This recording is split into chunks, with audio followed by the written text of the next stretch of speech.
and it's chapter 17. The impact with the hard-packed earth of the plane knocks the wind out of me. My backpack does little to soften the blow. Fortunately, my quiver is caught in the crook of my elbow, sparing both itself and my shoulder, and the bow is locked in my grasp. The ground still shakes with explosions. I can't hear them. I can't hear anything at the moment, but the apples must have set off enough mines, causing debris to activate the others. I manage to shield my face with my arms as shattered bits of matter, some of it burning, rain down on me. An acrid smoke fills the air, which is not the best remedy for someone trying to regain the ability to breathe. After about a minute, the ground stops vibrating, and I roll on my side and allow myself a moment of satisfaction at the sight of the smouldering wreckage that was recently the pyramid. The careers aren't likely to salvage anything out of that. I'd better get out of here, I think. They'll be making a beeline for the place. But once I'm on my feet, I realize escape may not be so simple. I'm dizzy, not the slightly wobbly kind, but the kind that sends the trees swooping around you and causes the earth to move in waves under your feet. I take a few steps and somehow wind up on my hands and knees. I wait a few minutes to let it pass, but it doesn't. Panic starts to set in. I can't stay here. Flight is essential, but I can neither walk nor hear. I place a hand to my left ear, the one that was turned toward the blast, and it comes away bloody. Have I gone deaf from the explosion? The idea frightens me. I rely as much as my ears, or I rely on my ears as much as my eyes as a hunter, maybe more at times, but I can't let my fears show. Absolutely, positively, I am live on every screen in Pan Am. No blood trails, I tell myself, and manage to pull my hood up over my head. Tie a cord around my chin with uncooperative fingers. That should help soak up the blood. I can't walk, but can I crawl? I move forward tentatively. Yes, if I go very slowly, I can crawl. Most of the woods will offer sufficient or insufficient cover. My only hope is to make it back to Rue's corpse and conceal myself in the copse. Rue's copse. I was like, that's a bit soon. And conceal myself in the greenery. I can't get caught out here, on my hands and knees in the open. Not only will I face death, it's sure to be long and painful, just as the one at Cato's hand was. The thought of Prim having to watch that keeps me dodging, inching my way towards the hideout. Another blast knocks me flat on my face. A stray mine set off by some collapsed crate. This happens twice more. I'm reminded of those last few kernels that burst when Prim and I popped corn over the fire at home. To say I make it in the nick of time is an understatement. I have literally just dragged myself into the tangle of bushes at the base of the trees, when there's Cato, barreling onto the plain, soon followed by his companions. His rage is so extreme that it might be comical. So people really do tear their hair out and beat the ground with their fists. If I didn't know that it was aimed at me, at what I'd done to him.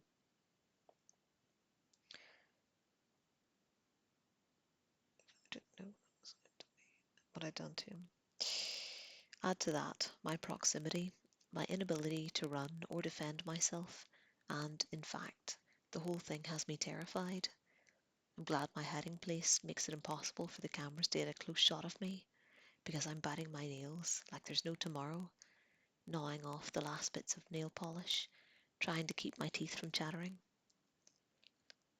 The boy from District 3 throws stones into the ruins and must have declared all the mines activated because the careers are approaching the wreckage.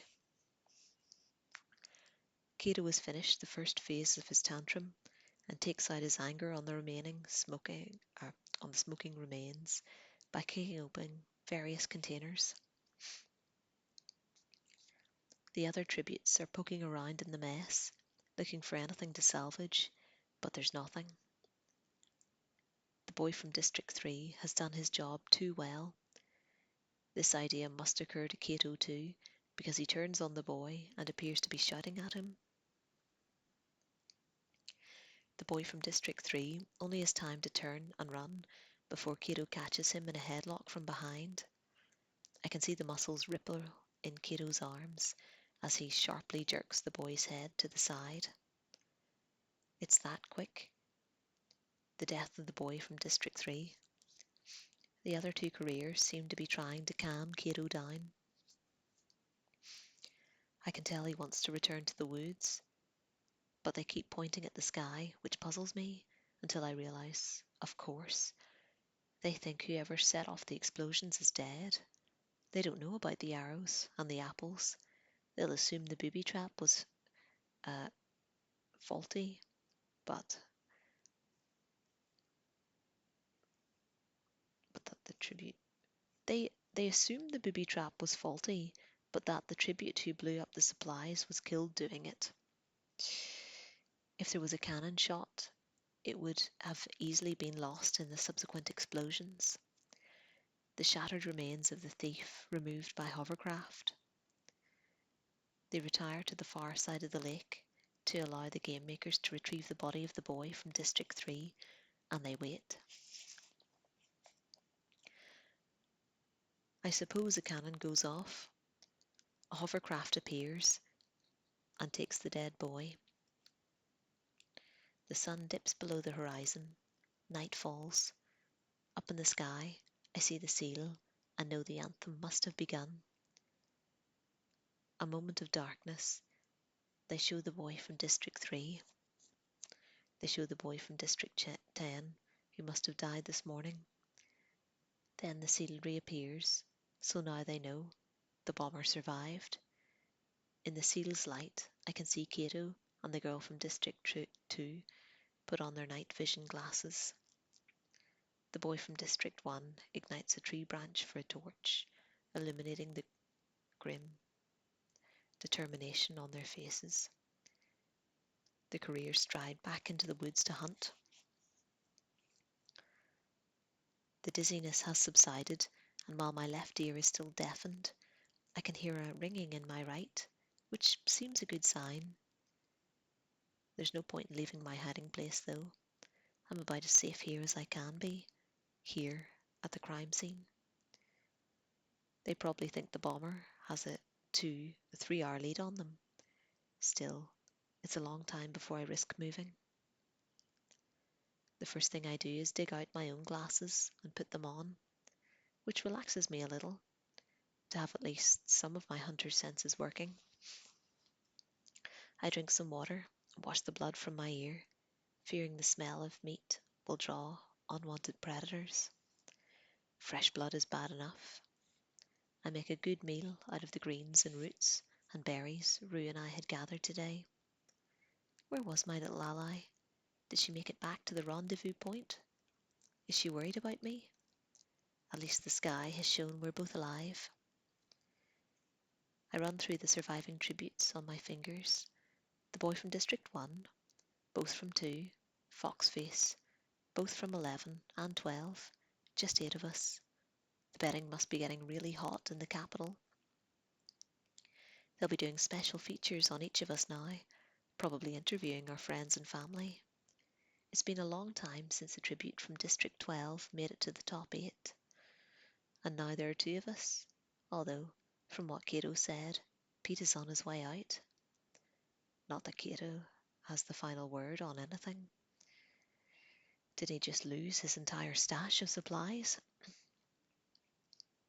Let the 74th Hunger Games begin, Kato, I think. Let them begin for real. A cold breeze has sprung up. I reach for my sleeping bag before I remember I left it with Rue. I was supposed to pick up another one, but what with the mines and all, I forgot. I began to shiver. Since roosting overnight in a tree isn't sensible anyway, I scoop out a hollow under the branches and cover myself with leaves and pine needles. I'm still freezing. I lay on my sheet of plastic. I lay my sheet of plastic over my upper body and position my backpack to block the wind a little better. I begin to have more sympathy for the girl from District 8 who lit the fire that first night, but now it's me who needs the grit to grit my teeth and tough it out until morning. More leaves, more pine needles.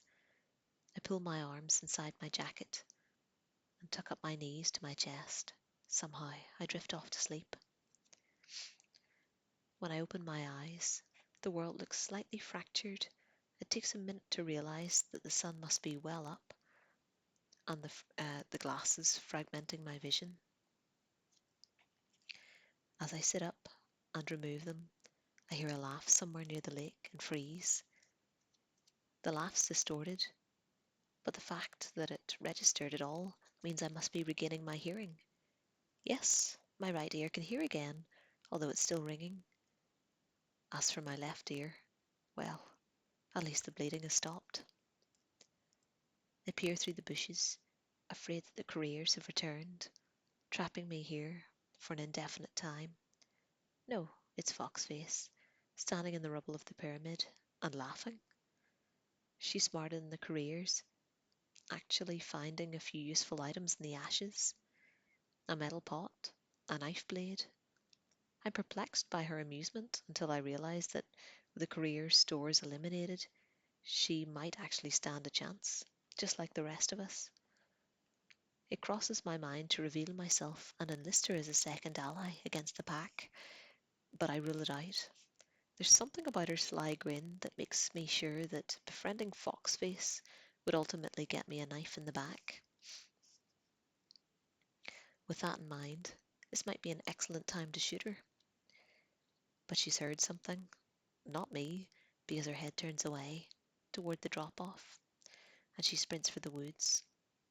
I wait. No one, nothing shows up. Still, if Foxface thought it was dangerous, maybe it's time for me to get out of here too. Besides, I'm eager to tell Rue about the pyramid. I've no idea where the careers are. The route back to the stream seems to be as good as any. I hurry, loaded bow in one hand, a hunk of cold grusling in the other, because I'm famished now, and not just for leaves and berries, but for the fat and protein in the meat. The trip to the stream was uneventful. Once there, I refill my water and wash, taking particular care with my injured ear. Then I travel uphill, using the stream as a guide. At one point, I find bootprints in the mud along the bank. The careers have been here, but not for a while. The prints are deep, because they were made in soft mud, but now they're nearly dry in the hot sun. I haven't been careful enough about my own tracks, counting on the light tread of the pine needles to conceal my prints. Now I strip my boots and socks and go barefoot up the bed of the stream. The cool water has an invigorating effect on my body, my spirits. I shoot 2 fish, easy pickings in the slow-moving stream. I go ahead and eat one raw, even though I've just had the grusling. The second I'll save for Rue. Gradually, subtly, the ringing in my right ear diminishes until it's gone entirely.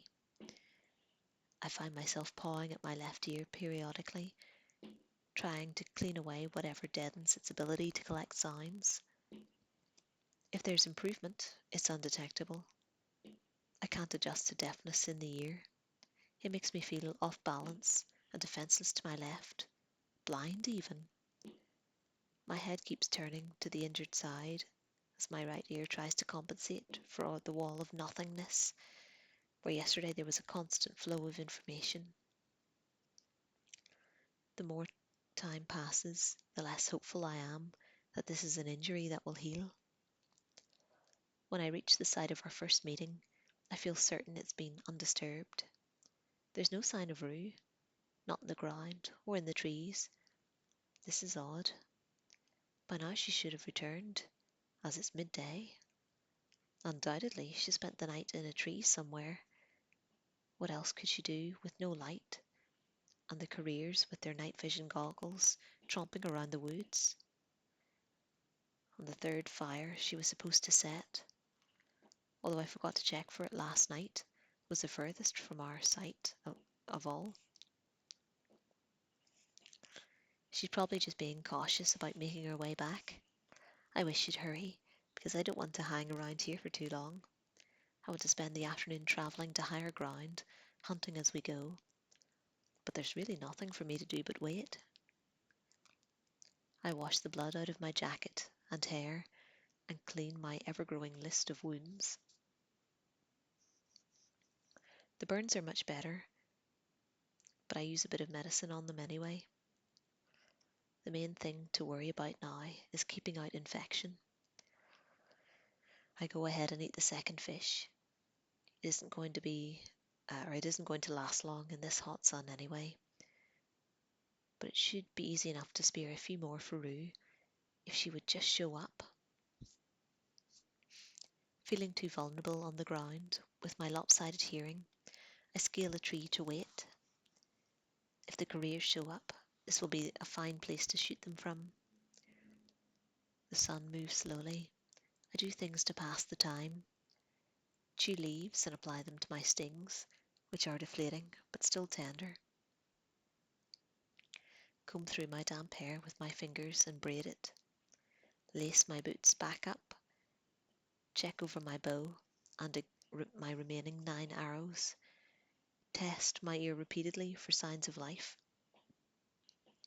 by rustling a leaf near it, but without good results. Despite the gruesling and the fish, my stomach's growling.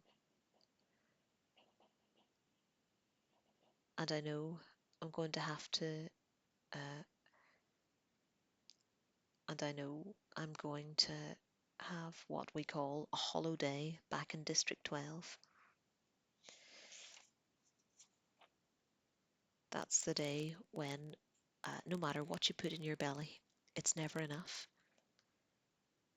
Having nothing to do but sit in a tree makes it worse, so I decide to give in to it. After all, I've lost a lot of weight in the arena. I need some extra calories. And having the bow and arrows makes me far more confident about my future prospects. I slowly peel and eat a handful of nuts, my last cracker, the gristling neck. That's good, because it takes time to pick clean. Finally, a gristling wing, and the bird is history. But it's a hollow day, and even with all that, I'm daydreaming about food, particularly the decadent dishes served in the capital, the chicken in creamy orange sauce, the cakes and pudding, bread and butter, noodles in green sauce, the lamb and dried plum stew. I suck on a few mint leaves and tell myself to get over it. Mint is good because we drink mint tea after supper often, so it tricks the mouth into thinking eating time is over, sort of.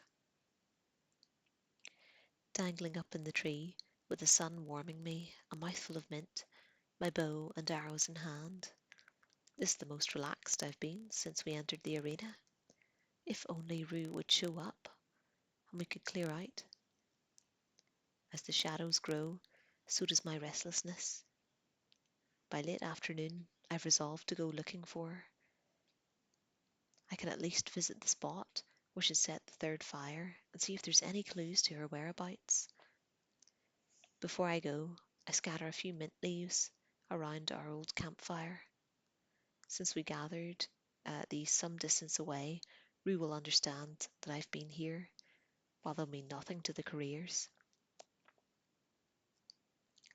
In less than an hour, I'm at the place where we agreed to have the third fire, and I know something has gone amiss. The wood has been neatly arranged, uh, expertly interspersed with tinder, but it's never been lit. Rue set up the fire, but never made it back here. Somewhere between the second column of smoke I spied before I blew up the supplies, and this point she ran into trouble. I have to remind myself she's still alive. Or is she? Could the cannon shot announcing her death have come in the wee hours of the morning when even my good ear was too broken to pick it up? Will she appear in the sky tonight? No, I refuse to believe it. There could be 100 other explanations. She could have lost her way, run into a pack of predators, or another tribute like Thresh and had to hide. Whatever happened, I'm almost certain she's stuck out there, somewhere between the second fire and the unlit one, at my feet. Something is keeping her up a tree. I think I'll go hunt it down. It's a relief to be doing something after sitting around all afternoon. I creep silently through the shadows, letting them conceal me, but nothing seems suspicious. There's no sign of any kind of struggle, no disruption of the needles on the ground. I've stopped for just a moment when I hear it. I have to cock my head around to the side to be sure, but there it is again. Rue's four-note tune coming out of a mockingjay's mouth, the one that means she's all right. I grin and move in the direction of the bird. Another, just a short distance ahead, picks up on the handful of notes. Rue has been singing to them, and recently. Otherwise, they'd have taken up some other song. My eyes lift up to the trees, searching for a sign of her. I swallow and sing back softly, hoping she'll know it's safe to join me. A mockingjay repeats the melody to me, and that's when I hear a scream. It's a child's scream, a young girl's scream. There's no one in the arena capable of making that sound except Rue, and now I'm running, knowing this may be a trap, knowing the three careers may be poised to attack me, but I can't help myself. There's another high-pitched cry. This time it's my name. Katniss! Katniss! Rue! I shout back, and she knows I'm near. So they know I'm near, and hopefully the girl who has attacked them with tracker jackers and got an 11 they still can't explain will be enough to pull their attention away from her. Rue, I'm coming! When I break into the clearing, she's on the ground, hopelessly entangled in a net. She just has time to reach her hand through the mesh and say my name before the spear enters her body. And that's the end of chapter 17. Thank you all for listening. Sorry if you can hear the fireworks in the background. It's Halloween, so they've been going off. And try to get those uploaded ASAP. Thank you for listening.